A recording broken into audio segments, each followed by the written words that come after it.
Hey, it's Jesse. Today on the show, you know him from The Big Bang Theory. He's on a new show on AMC called The Audacity. It's Simon Helberg.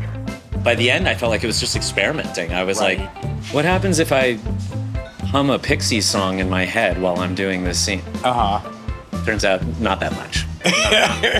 This is Dinner's on Me, and I'm your host, Jesse Tyler Ferguson. So today I'm in my old neighborhood of Silver Lake in Los Angeles at El Condor. This is one of my favorite restaurants in all of Los Angeles. My friend Dustin Lancaster is the restaurateur here. I've been coming here for years, and I am so happy to finally feature it on Dinner's on Me. It's a bit bittersweet though, because El Condor is closing its doors at the end of August, and I am just so excited that I get to finally make my way here with my podcast and bring my friend Simon Helberg here. He used to be an East Sider as well, and I thought, what better place? All right, he should be getting here soon, so let's get to the conversation.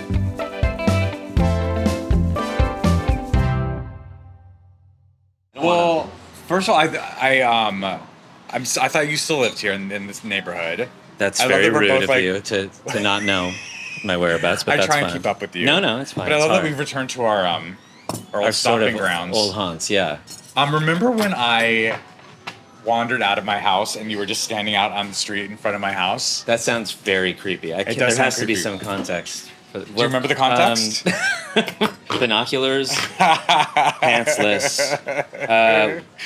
What was the context for that? Oh, your swimming. Kids were swim to swim Bill class swim to Bill. Yeah. At the house across the street from me. Yes. Mike and Dan's. Yes. And that's where they learned. And you didn't know that I had lived across the street, and you were just like hanging out, just sopping wet with a little kid's Speedo. No, I think your kids were inside. Okay, you were just like on the phone, like probably killing time. Yeah. And I walked down to the street, and you were just like standing outside of my house. I was like, "What are you doing here?" Like, where there are kids swimming. Exactly. I love to watch children swim. One day I'll have kids. Yeah. Hello, gentlemen. Hi. Hello. How are you? Good. How are you? Very good. Welcome in today. Yeah. Awesome. If we are in the mood for drinks today, I hear we're maybe doing an NA. We have a really good passion fruit margarita. Are you gonna have a margarita? I don't drink anymore, but What? We can do a No. Well, I'll take a virgin one. I might have a real have a margarita. An A margarita. Okay. I'll try something. You'll start drinking again? Yeah, I'll try. I'll do the NA, the virgin marg. If you can make it fun for me. One fun virgin marg. One fun virgin marg. Let's see if we have any curly straws in the back. Oh, thank you. A curly straw would be great. It used to be so much more fun. I know. No, Everything's changed. I'm happy that you've. Oh, I would like to just. The pandemic really did put it to the test, though. It did. No, we worked here making this. all the time. Like they had a whole setup on the outside, and then you could take home margaritas. Oh, yeah, it was that- like living that in kinda- Texas, where you I could just know. like drive up and get bottles of like pre-mixed cocktails. That is my first. That was like the end of days, like where every restaurant started sort of just. I loved it. I mean, it was good end of days, but it was sort of like you chose to go down. Were you living in this area at that time? I was living. Yeah, I was living. You hadn't in moved yet? Los Feliz. No, Okay. I had not moved. So yeah, so then after that you moved. I moved to Encino, yeah, and you went the other way to. I went the other way. But were your kids born during the pandemic? No, well, we had our first in July of 2020, so like. Oh, okay. We were expecting when everything went down and we shut down. So that's Wow. like this place is so special to me, because in the final months before like having a kid, like we wanted to like live, but there was nowhere to live. Yeah. So we were like, let's go to, El Condor and like have margaritas on the sidewalk and like enjoy our last few days of being childless. Oh my God! So you were expecting, and then the hospital must have been all crazy too. It was wild. I mean, like there was definitely like it sort of opened up a little bit. Yeah. Because at that point, our kids were born in Vegas, and they were like, and that was like the wild west. Just in the middle. They're like, what are you talking about? What's casino. COVID? Yeah, exactly. They're smoking. Like, we're fine here with our stop like nothing ever goes wrong. Right, here. exactly. So it was sort of had loosened up a bit there. But they were also very confused by two men there waiting for a baby, and they kept asking how the mother was, and we kept saying the surrogate is doing great. Right. We are the intended parents. Like we're using all this like language that, the surrogate Yeah. agency was using, and I was like, it feels very strange to Yeah. keep saying intended parents. That We are the is- intended parents. Wow. I It haven't was heard. very wild. Yeah. That must have been like an education. A for- lot of forms with like father, mother, like, Who language. were you saying that to, though? In the hospital? The nurses, like they were. Because now I'm only picturing you in the Bellagio. Like, Yeah. I'm only picturing. I'm like, that's just the people at the craps table. That's a hard sell. Yeah, I mean, it's so funny because when we were expecting before COVID happened, Justin was like, "Oh, we'll make like a weekend out of it, and like we'll Yeah. go to Vegas early, and like we'll go see Britney Spears, Yeah. who will probably still be in residency at Yeah.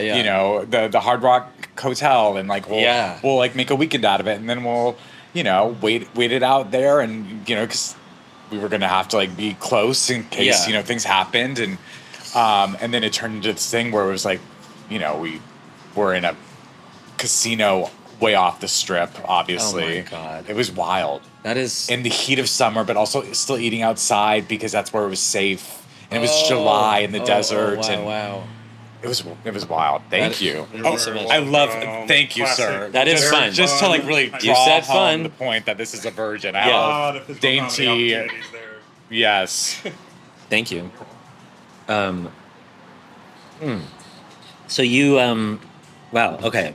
And then you were in Vegas through, so you guys came back here or you went to New York after that? Then we came here. You came back here. And that's when you you were having margaritas here before. Before. And And then we sort of had margaritas here a little bit after too. I mean, it helps. It helps. The mother-in-law would come and stay for a little while, and we'd still Yeah. have some margaritas and bring them home. Yeah. Yeah, but I mean, we spent the whole first few months of being fathers like in lockdown, which was Very wild. intense. You had just finished Big Bang. Yeah, well, I finished in 2019. Okay, yeah. And then I went and I did a movie in Brussels that ended up. So right before the real shutdown, I was like traveling to all the sort of European countries. Yeah. So like in December, I was reading about it on Twitter. Like I had just gotten home from all this traveling, and I was like, oh shit, I got sick. We all got sick, and it was sort of just starting to happen. And then the shutdown came right after that, and then the movie I did got into Cannes, and then they canceled Cannes, and I was I had Which this movie was this? This is a movie called Annette. Anyway, again, super champagne problems, but like finished Big Bang, like went to do this French art movie, felt like, wow, my whole life is kind of different in a beautiful way and very strange. And then the movie got into Cannes, and then the world stopped, and I was like, and then TV died also, which is the other That's thing that right. happened. I mean, So it's that's right. even had We're we still been recovering from it, I think. Yeah. Do you think, because I know I've talked a lot with Jim Parsons about this, and I'm sure you've had conversations with him about it. I mean, 12 years, do you think you really would have wanted to continue more? Are you happy that it... No. I felt very, very content ending Within, at that point. And it was sort of it was a natural ending too, in the sense that we weren't renewed. Like we weren't picked up, and it was kind of, it was only as the season ended that they started even talking about more. Right. But they had never talked to us. So it was a little bit funny in that sense. Right. Sometimes I think back and I'm like, oh, like, should we have just done more or something? Like, because time is such a weird ephemeral thing, and I'm like, it doesn't. As you get older, you're like, Jesus Christ, it's already been like our show aired 20 years ago. Big Bang aired almost 20 years ago. 20 years. Why I know this because Of the class. when I first met you. Yeah. Yeah, so I mean, I met you through Jason Ritter, and you were also working next door on Studio Studio 60. 60, which was a stage right next to where I was shooting the class. And I remember you popping over, and Jason was like, "This is my buddy Simon, who I went to like high school with." Yeah, high school and college, and And I enjoyed you so much. And you would like hang out with us sometimes at the smokehouse afterwards. I think you probably came to some of our tapings. For sure. I Yeah. definitely did. Everybody would just kind of chill in the like alley there and hang out. And then we were literally right next door. Yeah, right next door. And then I remember when I got Big Bang, I went over to say hi to Jim Burrows, like, because I knew he had seen my tape, but I'd never met him, and I was like very nervous about it, and I kind of went up to him and said like, hey Jim, I'm Simon. I think you just hired me for the Big Bang pilot. And he just like looked at me and was like, oh, well, hang on to your hat. I work fast. Yeah. Walked away. I think that was the most I've ever said to him. Which no, we. But he didn't end up he doing. did the pilot. He did the pilot, That but was then it. he didn't end up doing anymore. No. Because they reshot the pilot, right? That's Well, what Jim told they me. reshot the pilot. So the pilot I was in was the reshot one. So they Got it. shot a very like strange, macabre version of it, where Jim Right. was like sort of like a womanized, like very strange. Yes, like he told me like this. drinking beer and like kind of like the Neil Patrick Harris character, I think. Right. Like very different. And the Penny character was someone dark completely haired and different. gothy and sort of again everything had the walls were drab and But Johnny Galecki was still in it. Johnny was in it. So it was Johnny and Jim. Johnny and Jim, and that was it from the Okay. what became the show.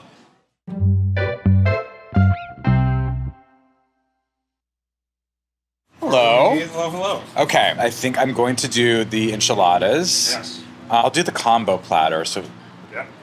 with the taco. I'm hungry. What, Papa hasn't what eaten taco today. sounds good? Yeah. Fried fish is probably my favorites. Carnitas is also really good. I'm gonna do the carnitas. Yeah. I am gonna do just the chicken enchiladas with red sauce. Thank you. Thank you. Yeah. Yeah. So anyway, but then yes, where were we?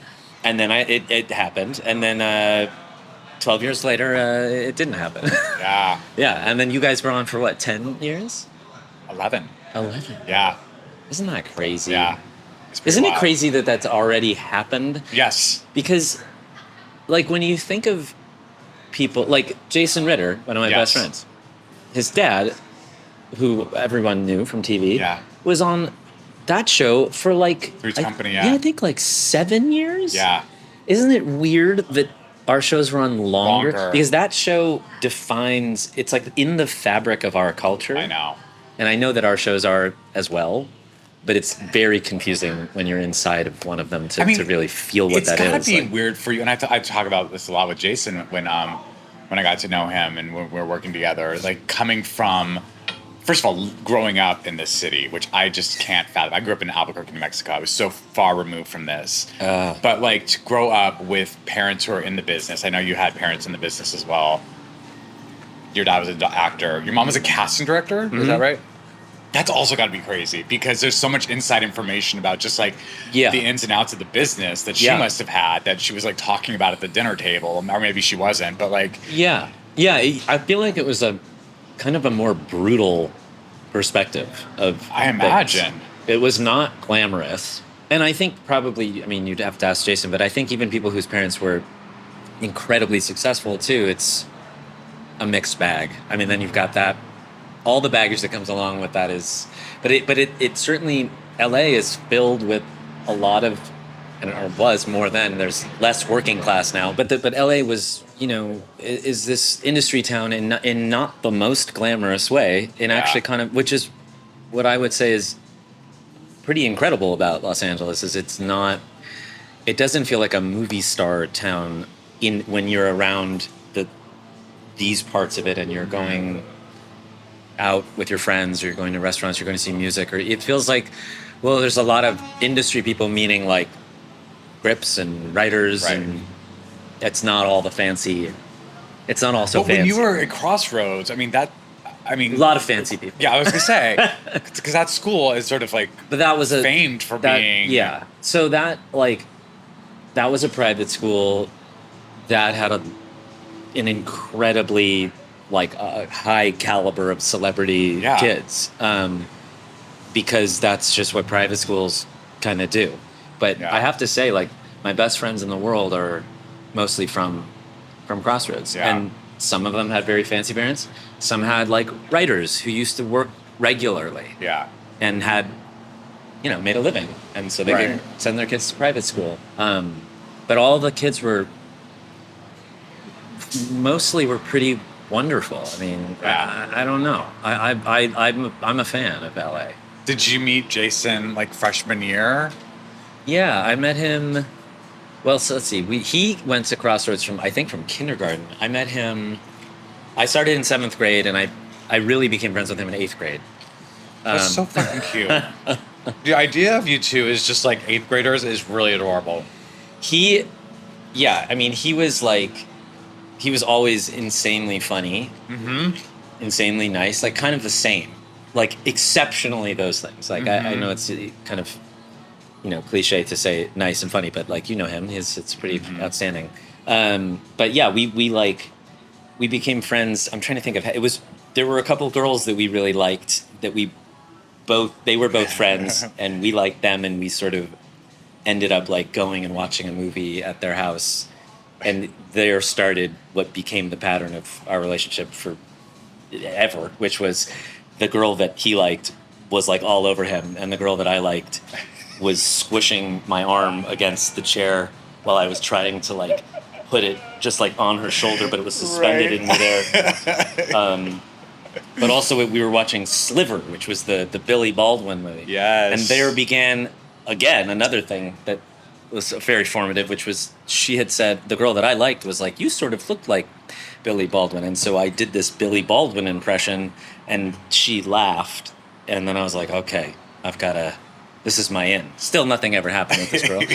But my arm at least got to wake up. And so Jason and I became partners in him getting girls and me, doing impressions. That's so funny. But no, we were friends, like best friends, really, from then on, and then roommates in college. And were you roommates? I didn't know that. Mm-hmm. Wait, at NYU. Yeah. We kind of like definitely are very. Did you guys decide to go to NYU together? Was that like a pact that you guys made? Yeah, we both. He was always like kind of into acting, and he also was just always incredibly outspoken and funny, and had no issue. Like I was sort of shy, but I could be funny. But I was very. He had no problem like in the middle of an assembly breakdancing in front of everybody, and everyone would be like, "Oh, it's just beautiful," And so I was playing music in the jazz band, and he had already been in plays, and he auditioned for a play. He's like, I'm gonna start doing theater again, like in 10th grade or whatever. Yeah. And I was like, oh, maybe I should try. And then we got into a play together, and then we kind of both went into the theater department together, like around 11th grade, and a bunch of my friends. Zoe Deschanel was in that class, and a lot of great people, great friends who all did the theater, went into theater, and kind of went out, hungry to keep doing it. Is that how you first started acting? I mean, was it at that point? Yeah, 11th grade. And so even though your dad was, I know he did a lot of improv, right? And I would go to the Groundlings, because he was in the Groundlings as like one of the, like in the 70s, like in the original startup of the Groundlings. So I used to go all the time. Did he do it with anyone that went on to become? Yeah, I mean, Paul Rubens and Lorraine Newman and Phil Hartman and all those people kind of came through. And so I'd go a lot as a kid. And I think it definitely profoundly affected me. Like from a baby, like they'd pull me up on stage as a baby through like 4, 5, 6, and then I went. So I think that was when he stopped, probably when I was maybe 5 or 6, and then I started going in high school and taking classes at the Groundlings, and like was just obsessed with the Groundlings, and was like, oh, this is what I'm gonna do.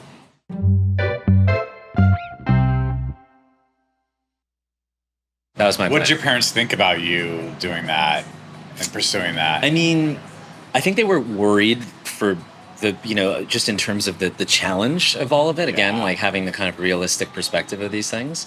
But they were encouraging. I think once they saw me do some stuff. Yeah.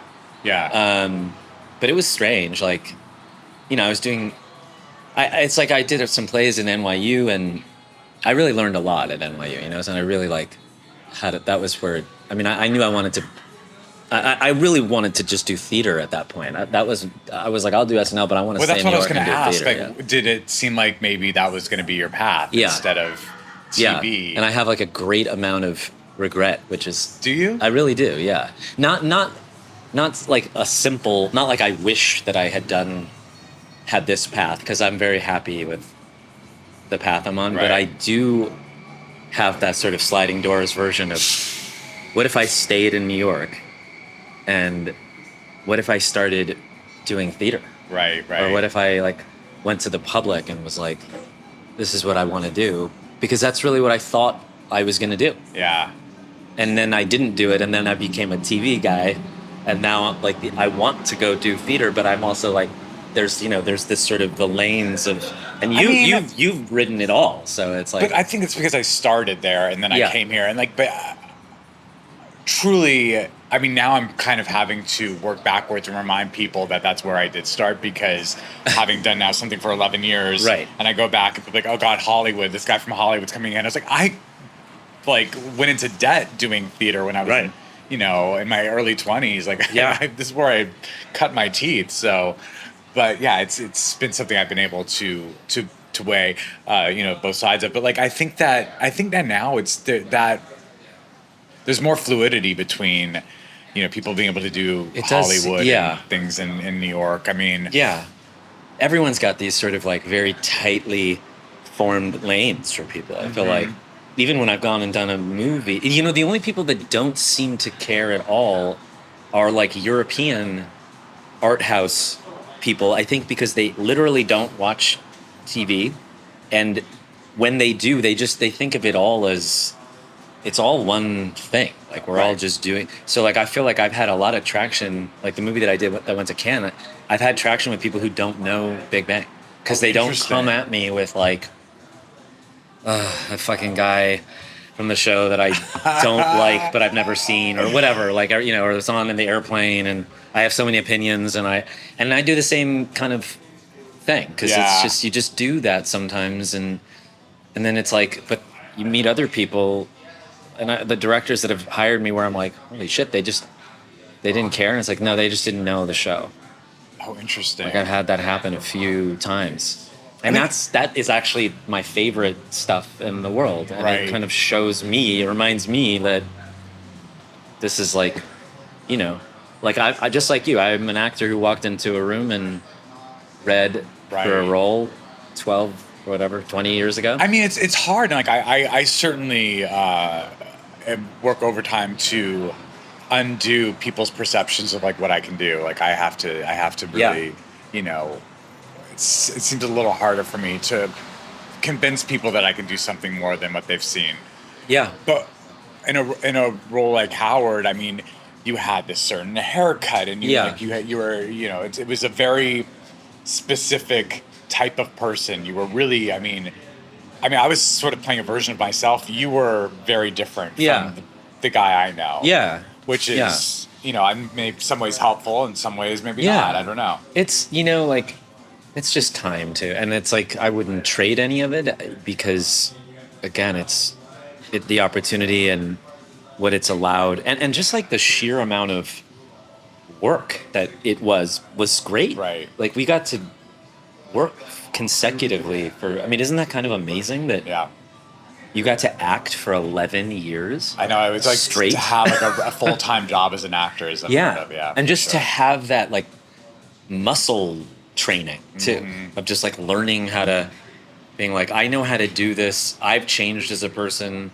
I'm sick, I just had a baby, I'm having a tragedy, I don't care, I don't know my lines, I care too much, I'm like you get to try it all. You get to have like your 10,000 hours of like, by the end I felt like it was just experimenting. I was like, I'm gonna try like, I'm just so like dorked out about acting that I'm like, this will be fun to come in and have a job where I feel like there are no stakes because I've been doing it for so long. That I've finally gotten over like my crippling anxiety and I can just be like, what happens if I hum a Pixies song in my head while I'm doing this scene? Turns out not that much. Depends on what song.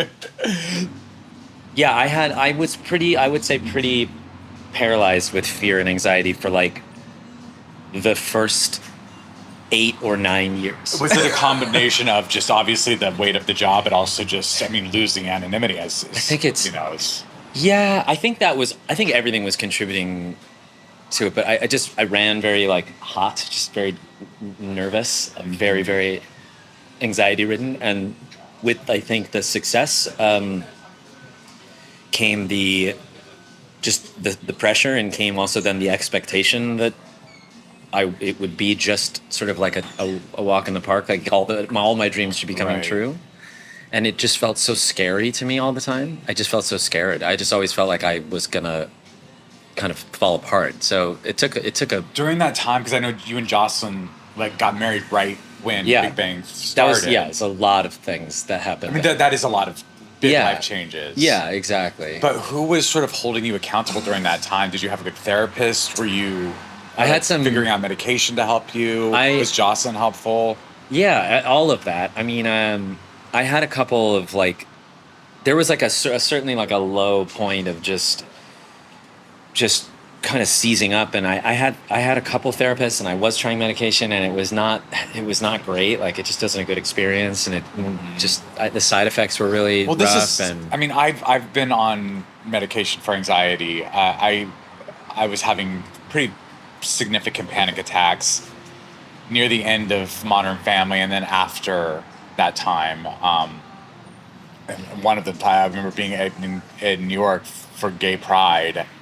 We weren't there for Gay Pride, but Gay Pride was happening that Sunday, and so I guess I was being proud near the Gay Pride event. Of course, in proximity, Pride proximity. Yeah, but it was the streets. The point is, the streets were very full of people who from the gay community, and I you know, am a gay icon. And it was perfect. Right, a gay icon. Right, a gay icon. So let people sit on that and ruminate over that for a moment. That's a cliffhanger. Yeah, right. Thank you so much. Very much. You're very welcome, guys. Thank you. But I basically had a panic attack, like in the streets of New York. Were people coming up to you, and was it? No, not really. I mean, I was at a restaurant. It sort of came on. I was trying to look for a place to be quiet and private, but there was like literally the streets were teeming with people. I remember just flashes of this moment. But I remember like being in a vestibule of like a building, trying to just like catch my breath, and like hyperventilating, and someone coming up to me asking me if they needed to call an ambulance, and I was like freaked out to like turn around. Were you Justin? Justin was with me, but I was kind of running away because he was also like dealing with like he was trying to settle the bill, and I was like trying to get out of there, and like I ended up running, and he couldn't find me. It was a whole thing. Okay. And again, it was like I'm just imagining like a parade. I'm imagining Justin like leading the parade. Yeah, no, he was the grand marshal. Yeah, so he was very busy. Yeah. No, but he did find me, and he was like helping me. But in that moment, I was kind of by myself, and this person was asking if they could call an ambulance. I was afraid to turn around because I thought they were going to recognize me, and I was like, I'm fine. I just remember flashes of this day. Oh, no. I ended up getting back to my apartment, and like, it was very scary. Yeah. And after that moment, I got onto some anti-anxiety medication, and I've since been able to like really figure out what I need to like not have that happen again. Yeah. But one of the things that I was so worried about was, the way that some of these things just like dull your senses, and even the highs are not as high and the lows are not as low. But like as an actor, sometimes you need access to those things, and like it was something that really scared me. Yeah. What is that? That sounds like Feist. Feist is just out there busking. Like Feist? It was like an ice cream truck with Feist music. I know, Barry Silver Lake. When I first moved to LA, I was living in this neighborhood just up the street in Silver Lake, and I was borrowing a car from my friend Andy, who was in Rent on Broadway, and he wasn't using his car. He had a little Mini Coupe here, and there was a Feist CD that was jammed into the CD player that I couldn't remove. So if I wanted to listen to anything, it had to be the Feist CD, and I had never heard of her before. Oh, wow. And I became obsessed. I was like, well, I love this. There's a sign. It was great. Yeah. But that's the little Mini Coupe is what I drove every day to the class. Oh, my God. And I was always like blasting Feist as I drove onto the lot. Oh, my God. Yeah. So when I ever hear anything that even sounds like Feist, it feels like, very... You get into... You know what else that happened? Yeah, exactly. Lucy Punch and I, who's on the Audacity with you, and so great. I love that you guys are working together, by the way. I love her so much. It feels very full circle for me. Yeah. But Lucy Punch, who is from England, and she was also sort of like a fish out of water here. I came from New York, she came from the UK, and so we were both like transplants here. Yeah. And she was like, I'm going to help you decorate your apartment. I had no money. Lucy and I wandered into a furniture store here. I spent the most money I've ever spent on anything in my life. A really nice chair that she Right. helped me reupholster. Like, she picked out the fabric with me. And then we wandered around this neighborhood and found Cafe Stella, which we stumbled into and had a glass of wine at. And I met, actually, this is a little bit of a full circle moment for this restaurant, Dustin Lancaster, who's the restaurateur of this place. Oh, okay. But we became friendly, and he and I have been friends ever since that, like 20 years ago. That's so funny. The day I bought my first chair. Now we're eating at his restaurant. Well, there you go. And that when you buy a chair like that too, that's a commitment. Yeah, I still have that chair. I've good. reupholstered it 2 other times. Yeah. But I still have that chair, yeah. Yeah, Lucy is so fantastic. She's so great. Are you in touch with her? Yes, I just saw her a few months ago. I just saw her a few nights ago, actually. She's Yeah. No, she's so great on the Audacity. It's a great show. As I was watching, I started watching him because I knew that you and Lucy were on it, and it like really struck me that I was like, well, this is interesting that Simon's doing this show because it's sort of like an alternate universe from Big Bang Theory. It is. It's like a dark kind of underbelly. Exactly. And like it's with Howard, there's a lot of charm and like you're very. I would describe it as like quirky and charming and like neurotic and like very relatable, and I feel like all those neuroses, like even like a lot of things we were just talking about with like personal health, like you see in that character, but in a very kind of digestible, fun way. Right. And then with the Audacity, it's like the dark underbelly. It's about ego. It's about loneliness. It's about wealth, and like really the loneliness that brings, like that super intelligent mind sometimes requires in order to work. Yeah. It's obviously a very different type of role. I mean, he's sort of like this like sexy, I mean, at least I think, I think you're very handsome on the show. Oh, but also kind of this idiot savant in a way that like has shades of Howard, but is so wildly different. Yeah. Yeah. It's it is. It's odd. There is an odd parallel in just the kind of, also just in where it's like the time that Big Bang was on and the show Silicon Valley was on, there was there was a bit of like a kind of hopefulness, or almost it was kind of a nod and a wink to this subculture, that these brilliant guys who are going to inherit the earth, and it's sort of charming. And now it's just haunting, so we're just in a different time too, I think. But yeah, it's it's also like it's such a departure really from anything I've done, just because it's that the writing, the universe, like it has such a Jonathan Glatzer who writes it, wrote for Succession, and it's just like so great, an incredible voice. It's such a singular, fully realized comment and satire of where we are. And you get to, I love being in somebody's like painting, I love when someone's like, I'm like, you have a story and I'm part of it. Like, I love that. I mean, that's, I guess, what you always want to do, but sometimes you can feel it more, sometimes you can feel less of the machine and more of the person. Right. And this is like and the cast is unreal, and it's just, and it's a lot of funny people doing sort of deeper stuff, Zach Galifianakis and people like Lucy, really funny actors being like grounded. Yes. And it creates a weird darkness, like an unsettling kind of. But no, I'm really proud of this one. And you should be. It's really good.